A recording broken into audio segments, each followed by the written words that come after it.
TNI Angkatan Darat membentuk tim investigasi untuk mengetahui kronologi dan penyebab ledakan gudang amunisi di Puspala TNI AD Saradan di Madiun, Jawa Timur.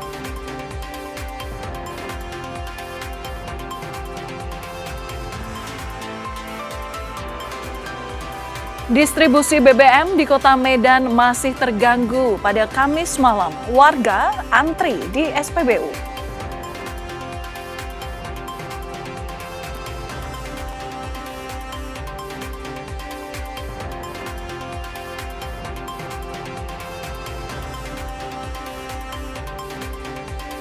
Kejagung membentuk tim khusus beranggotakan 9 jaksa untuk menyidik ex-Jampitsus.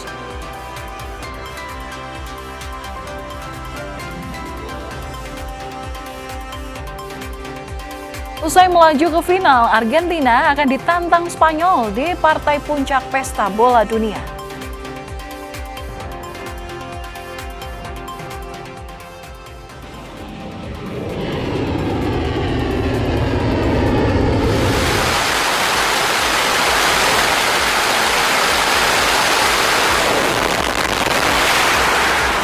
Amerika Serikat terus lancarkan serangan ke Iran, lebih dari 35 orang tewas dan lebih dari 300 orang terluka.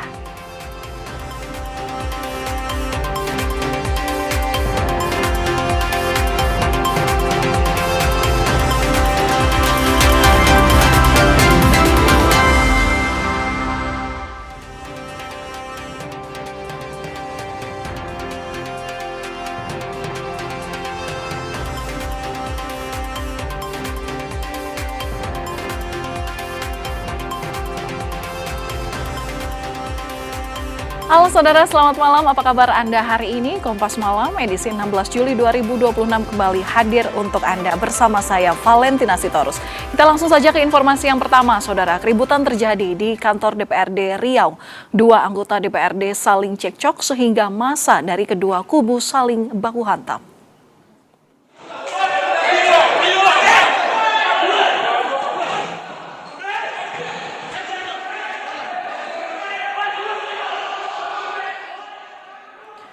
Keributan terjadi saat berlangsungnya rapat banggar di gedung DPRD Riau pada Kamis siang. Dua anggota DPRD Riau terlibat cekcok. Baku hantam terjadi antara dua kubu massa di dalam gedung dewan yang menyebabkan seorang petugas keamanan terluka. Polisi tengah menyelidiki kasus ini dengan mengamankan barang bukti dari TKP.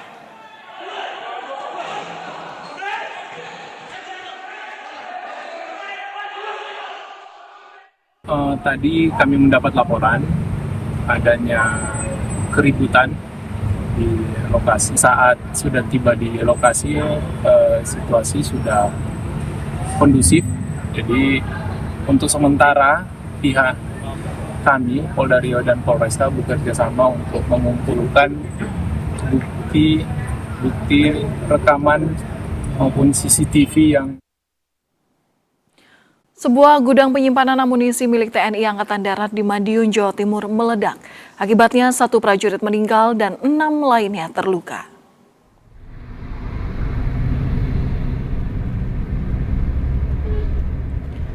Ledakan ini terjadi di gudang amunisi Puspala TNI AD yang ada di Saradan, Madiun, Jawa Timur pada Kamis pagi.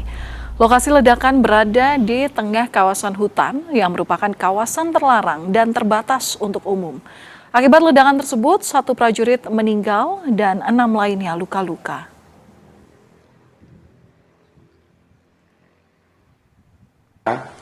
Insiden terjadi saat personil melaksanakan prosedur pemeriksaan dan perawatan material munisi di salah satu gudang penyimpanan. Dalam insiden tersebut, 1 orang personil dinyatakan meninggal dunia. Kemudian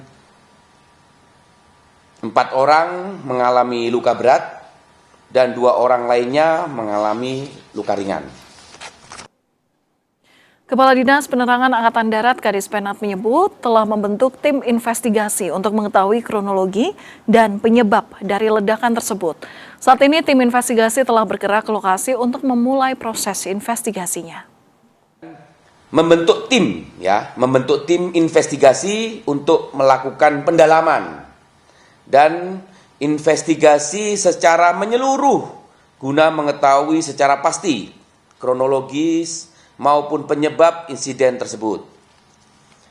Perlu kami tegaskan juga bahwa proses ini dilakukan secara profesional, objektif dan menyeluruh.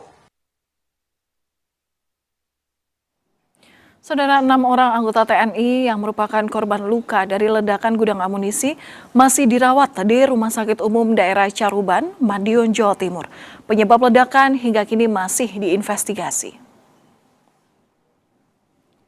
Hingga Kamis malam, anggota TNI yang jadi korban ledakan di gudang pusat amunisi Saradan, Madiun, Jawa Timur masih menjalani perawatan.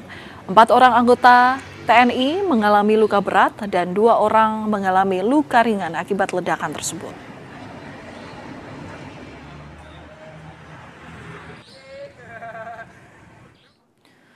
Kondisi terkini terkait korban ledakan akan disampaikan oleh jurnalis Kompas TV Arif Hidayat langsung dari RSUD Caruban, Madiun, Jawa Timur. Selamat malam Arif, seperti apa kondisi para korban di rumah sakit saat ini? Apa sudah ada identifikasi? Selamat malam, Valen dan saudara. 6 korban yang sebelumnya dirawat di instalasi gawat darurat Rumah Sakit Umum Daerah Caruban, Kabupaten Madiun, Jawa Timur ini, 2 diantaranya yang statusnya mengalami luka ringan beberapa saat yang lalu telah diperbolehkan pulang dari RSUD Caruban ini untuk melakukan perawatan di rumahnya masing-masing. Sementara 4 korban luka yang sebelumnya dinyatakan sebagai mengalami luka berat saat ini telah dipindahkan dari ruang instalasi gawat darurat menuju ruang perawatan begitu. Namun hingga saat ini kami belum menerima nama atau identitas dari pihak terkait tentang nama-nama dari ke-6 korban yang mengalami luka ini. Dan beberapa saat yang lalu kami mendapatkan informasi bahwa 1 korban meninggal dunia atas nama Henki Noto Susanto, Dusun Jomblang, Sidoarjo, Kecamatan Kebonsari, Kabupaten Madiun, Jawa Timur. Beberapa saat yang lalu kami mendapatkan informasi ini setelah dilakukan pemakaman di rumah duka. Dan tim investigasi ini juga akan segera melakukan investigasi untuk mengetahui penyebab pasti ledakan di gudang amunisi di Saradan, Kabupaten Madiun, serta untuk mengetahui amunisi atau benda apa yang kemudian menjadi penyebab ledakan yang menimbulkan 1 korban jiwa meninggal dan 6 korban mengalami luka. Valen.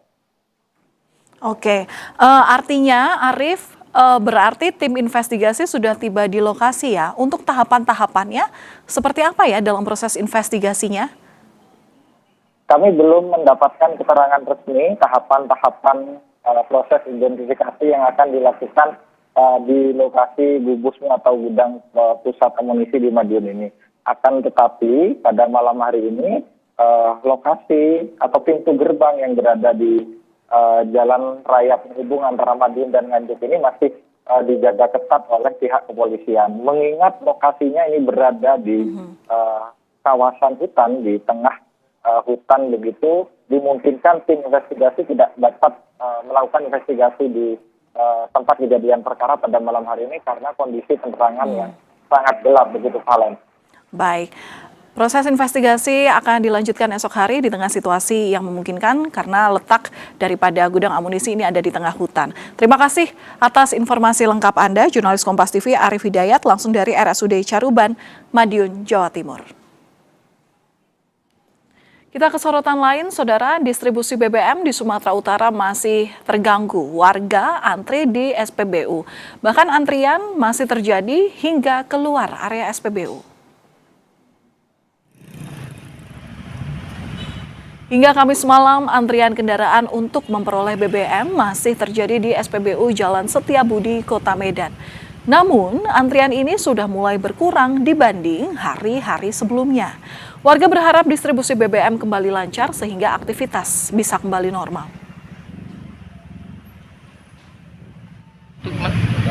kurang lah daripada yang kemarin. Paling lama kalau hari ini berapa menit Pak? Palingnya? Paling lama 30 menit. Kok yang kemarin sampai berapa lama Pak? Sejam juga.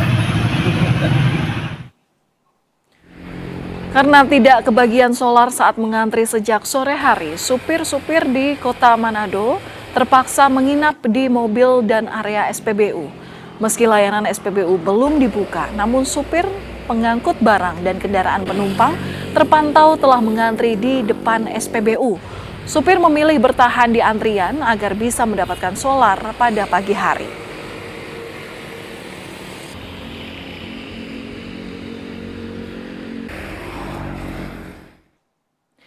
Badan Pengatur Hilir Minyak dan Gas Bumi meminta masyarakat tidak melakukan pembelian BBM berlebihan di tengah antrian yang terjadi di sejumlah SPBU. BPH Migas bersama Pertamina Patraniaga terus berupaya menormalkan distribusi BBM ke seluruh SPBU. BPH Migas memastikan penyaluran BBM subsidi masih dalam kondisi aman untuk memenuhi kebutuhan masyarakat. Untuk penyaluran BBM subsidi dan kompensasi negara, baik itu biosolar, minyak tanah, sama pertalite, masih sangat cukup aman untuk melayani seluruh masyarakat. Kami mengharap dan mengimbau belilah BBM sesuai kebutuhan harian yang bijak dan wajar. Wakil Menteri Energi dan Sumber Daya Mineral Yulio Tanjung menanggapi kelangkaan bahan bakar minyak hingga memicu antrian kendaraan di sejumlah SPBU di berbagai daerah. Yulio sebut masalah distribusi BBM saat ini cenderung persoalan teknis, sementara stok BBM masih aman, bahkan lebih dari cukup.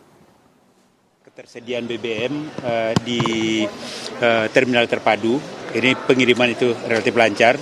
Kemudian distribusi dari terminal terpadu ke SPBU ada hambatan transportasi atau bagaimana? Ya kita juga sudah turunkan tim ke lapangan. Jadi untuk ini ya kita akan selesaikan permasalahan ada antrian-antrian di SPBU di beberapa daerah. Tapi stok aman, lebih dari cukup. Kita ke sorotan lain, Saudara. Menteri Pekerjaan Umum Dodi Hanggodo membantah mutasi di kementeriannya karena bocornya surat perjalanan dinas Dodi ke Amerika Serikat. Menurutnya mutasi ini merupakan hal yang biasa terjadi. Terkait dengan bocornya surat Bapak? Nggak ada. Benar. Kalau mutasi itu benar Pak? Mutasi kan biasa aja. Pegawai gue 38.600 bisa nggak boleh mutasi ya? Tapi berarti bukan karena isu yang surat bocor? Nggak ada Pak yang komen. Menteri Pekerjaan Umum Dodi Hanggodo dengan tegas membantah mutasi sejumlah ASN Kementerian PU karena surat perjalanan dinas Dodi ke Amerika Serikat bocor. Menurutnya, mutasi adalah hal yang wajar. Sebelumnya, Menteri PU Dodi Hanggodo jadi sorotan usai surat dinas ke Amerika Serikat bersama dengan istri dan anaknya tersebar di media sosial. Sekjen Kementerian PU Apri Artoto juga menjelaskan tercantumnya nama istri dan anak Dodi dalam surat dinas untuk keperluan pembuatan visa. Tetapi biaya perjalanan keluarga Dodi ke Amerika Serikat menggunakan uang pribadi. Dalam list itu ada anggota keluarga, itu memang di dalam di dalam komunikasi kami dengan Kementerian Luar Negeri dalam rangka pengurusan visa itu sebaiknya memang dijadikan di dalam satu daftar. Pembiayaan terhadap keluarga itu tidak akan menggunakan dana APBN. Direktur Kebijakan Publik Selios, Media Wahyudi Askar, mengkritisi tercantumnya nama istri dan anak Menteri PU di surat perjalanan dinas meski disebut hanya untuk kebutuhan pengajuan visa. Menurut Selios, KOP negara sesuai regulasi diperuntukkan urusan negara. Dan untuk mutasi ASN Kemen PU, Selios menyebut perlu adanya lembaga independen yang menyelidiki alasan mutasi. Berdasarkan regulasi, KOP negara itu bukan milik pribadi. Jadi tidak bisa sekedar dimasukkan begitu saja, entah itu untuk pengurusan visa, termasuk juga untuk perjalanan ke luar negeri, memasukkan anggota keluarga itu tidak diperbolehkan. Yang ingin betul-betul kami tanyakan kepada Menteri PU adalah apakah mutasi itu betul-betul berdasarkan kompetensi kinerja, kebutuhan organisasi, atau tindakan yang semena-mena terhadap pegawai yang dianggap terlibat dalam bocornya surat tersebut. Jadi perlu ada lembaga independen lagi-lagi menurut saya yang perlu mendeteksi ini, karena ini hak dari ratusan orang tersebut ya yang sayangnya dimutasi ke Indonesia Timur. Setelah ramai dibahas di medsos soal rencana perjalanannya ke Amerika Serikat, Menteri PU Dodi pun membatalkan kunjungannya. Ia menyatakan prioritasnya melakukan tinjauan ke jembatan Enang-Enang yang dibangun atas swadaya masyarakat pasca banjir bandang di Aceh. Padahal berdasarkan surat dinas yang tersebar, Dodi dijadwalkan hadir dalam high-level meeting on the midterm review of the New Urban Agenda di markas PBB New York. Tim Liputan, Kompas TV.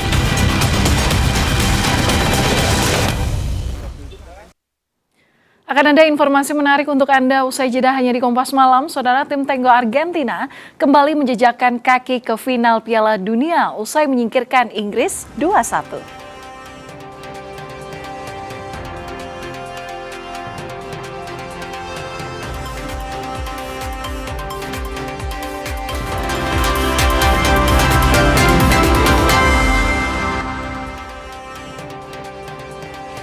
Saudara, Kejagung membentuk tim khusus beranggotakan 9 jaksa untuk menyidik ex-Jampitsus. Mayoritas anggota tim merupakan jaksa yang pernah bertugas di KPK. Kejagung juga telah membentuk tim khusus yang terdiri dari 9 orang mantan penyidik KPK untuk menyidik ulang kasus ex-Jampitsus. Meski demikian, Kapus Penkum Anang Supriyatna menegaskan penyidik Kejagung tetap berkoordinasi dengan Polri.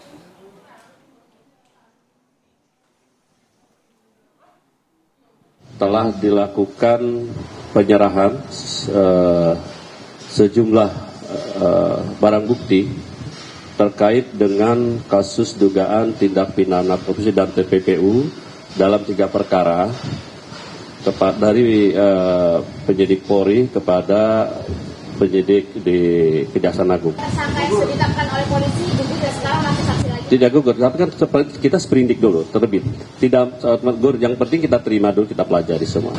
Berarti berdasarkan sprindik yang dikeluarkan Kejagung artinya dalam pertimbangan kita termasuk sprindik dari Polri. Dan sprindik dari Polri. Tapi untuk sprindik yang dikeluarkan Kejagung artinya 2 orang itu masih saksi. Iya, diantaranya sebut oknum salah satu. Informasi lain, saudara, serangan rudal Rusia menghantam Kiev, Ukraina pada Kamis malam waktu setempat. 2 orang dinyatakan tewas.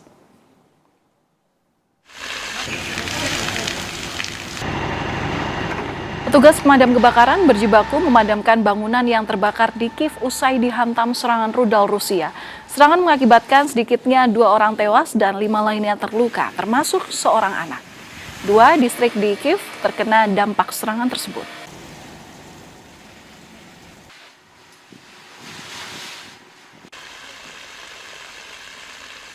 Militer Amerika Serikat mengumumkan telah menyelesaikan gelombang serangan udara terbarunya ke Iran.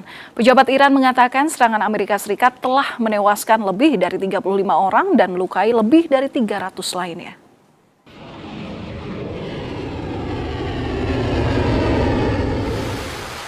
Amerika Serikat dan Iran saling serang beberapa hari terakhir dan menebar ancaman baru ke Selat Hormuz.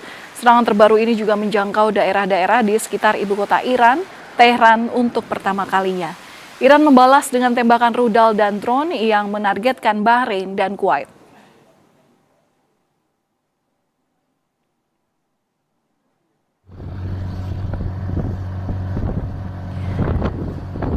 Di tengah meningkatnya eskalasi konflik Iran dan Amerika Serikat di Selat Hormuz, media Iran melaporkan sebuah kapal kargo tenggelam di Selat Hormuz setelah tabrakan dengan kapal lain hingga terbelah menjadi 2. Peristiwa ini terjadi saat kapal sedang berlabuh di perairan dekat Bandar Abbas, Iran. Otoritas Iran bilang 23 awak kapal berhasil dievakuasi dengan selamat. Seluruh awak kemudian dipindahkan ke Pulau Qasim dalam kondisi sehat.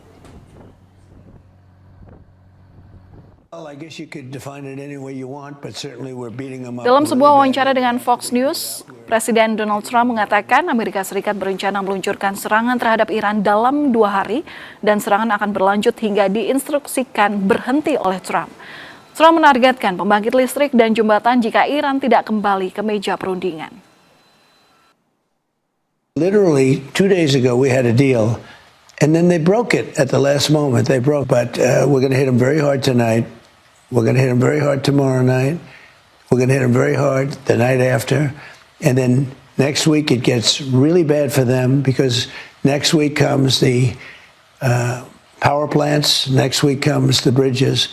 We're going to knock out all their power plants. We're going to knock out all their bridges unless they get to the table and negotiate. Sementara itu, Iran ancam balik. Ketua Parlemen sekaligus negosiator utama Iran, Muhammad Bagher Kalibaf, menyatakan bahwa militer Iran memiliki kebebasan penuh untuk mengambil tindakan terhadap agresi Amerika Serikat. Kalibaf menambahkan bahwa Amerika Serikat berupaya untuk menggunakan kekuatan militer untuk melemahkan pengaturan Iran atas Selat Hormuz. Ancaman terhadap jalur perairan tersebut disebut Iran merusak kesepakatan sementara dan kini beresiko terjerumus ke dalam perang terbuka.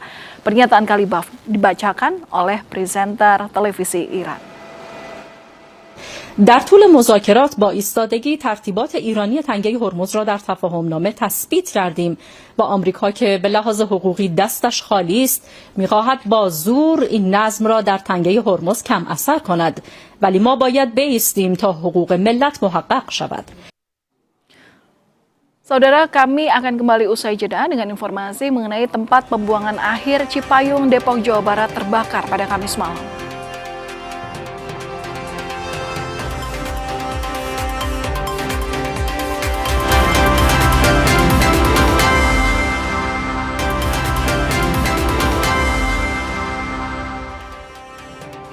Saudara, keributan terjadi di kantor DPRD Riau. Dua anggota DPRD saling cekcok sehingga massa dari kedua kubu saling baku hantam.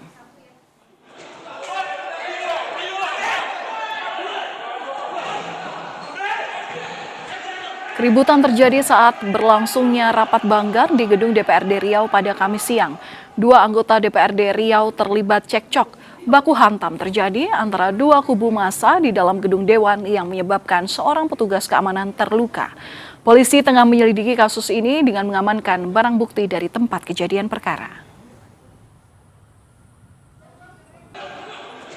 Tadi kami mendapat laporan adanya keributan di lokasi. Saat sudah tiba di lokasi, situasi sudah kondusif. Jadi untuk sementara pihak kami, Polda Riau dan Polresta bekerja sama untuk mengumpulkan bukti rekaman maupun CCTV yang Tempat pembuangan akhir atau TPA Cipayung, Depok, Jawa Barat terbakar pada Kamis malam. Di TPA Cipayung sedang dalam penanganan. Api berkorbar di salah satu sisi TPA Cipayung, Depok. Api berasal dari bagian bawah gunungan sampah dan menyebar ke bagian atas. 10 unit mobil pemadam kebakaran dikerahkan ke lokasi. Api dapat dipadamkan 1 jam kemudian. Upaya pendinginan masih berlangsung, namun hingga kini belum diketahui penyebab pasti kebakaran. Kalau tadi sih hanya 1 ya, tapi kan dia merambat gitu. Jadi hanya 1. Luas area yang terbakar. Nah, untuk luas area saya belum cek dengan pasti ya, karena masih proses investigasi sekarang. Mungkin bisa segera kita lokalisir ya. Jadi tidak menyebar. Alhamdulillah sekarang sudah padam, tapi sekarang sedang proses pendinginan supaya tidak ada percikan api lagi nih, karena pemicunya berarti kan ada. Sehingga sekarang kita antisipasi supaya pemicunya tidak bertambah dan bisa segera diselesaikan. Dan saudara, terima kasih Anda telah menyaksikan program Kompas Malam hari ini.